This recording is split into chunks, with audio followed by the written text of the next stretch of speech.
আজকে হলো কি 1 তারিখ, জানুয়ারি মাস। জীবনের এমন একটা সময় ছিল যখন এই 1 তারিখে আমরা মানে ভর্তি হইতাম, তারপর বই পাইতাম, মানে বই আমি আমার অত ভালো স্টুডেন্ট না হয় আসলে 1 তারিখে কোনো সময় বইটই পাই নাই। 1 তারিখে হয়তো যারা ভালো স্টুডেন্ট ওরা 1 2 3 যারা হয়তো তাকেও দিত, কিন্তু আমরা যারা সেকেন্ড থার্ড, সেকেন্ড থার্ড না, মানে আমরা যারা ব্যাক বেঞ্চার বা মিডল স্টুডেন্ট আসলাম, আমাকে গেলে 2 3 তারিখের দিক দিয়ে নতুন বই দিত। নতুন বই পাওয়ার পর কতটা মানে সুন্দর ঘ্রাণ, তারপর বাসায় নিয়ে বাধাই করা, আসলে সব কিছু এখন সোনালি অতীত। জীবনে এখন এই জানুয়ারি মাস আয়, ডিসেম্বর আয়, ডিসেম্বরের 1 তারিখ আয়, জানুয়ারি 1 তারিখ আয়, কিন্তু সেই যে বার্ষিক পরীক্ষার পর একটা ছুটি, তারপর যে ভর্তির পর বইয়ের ঘ্রাণ, 2019 সালের পর কিন্তু আসলে যে এইটা জীবন থেকে একেবারে হারাই গেছে।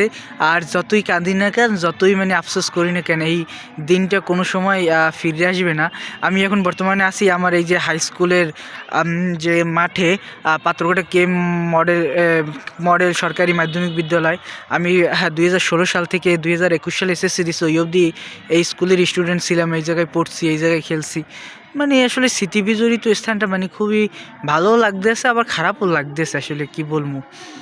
কারণ জীবন থেকে আসলে সেই দিনগুলো হারাই ফেলছে, আর কখন হয়তো পাইবে না। তখন ওই সময়টাই ছিল যে কবে বড় হব, কবে স্কুলের গণ্ডি পারাবো, স্কুলে শাসন বারণ, স্যারদের বকাঝকা এগুলো আর শুনতে হইবে না।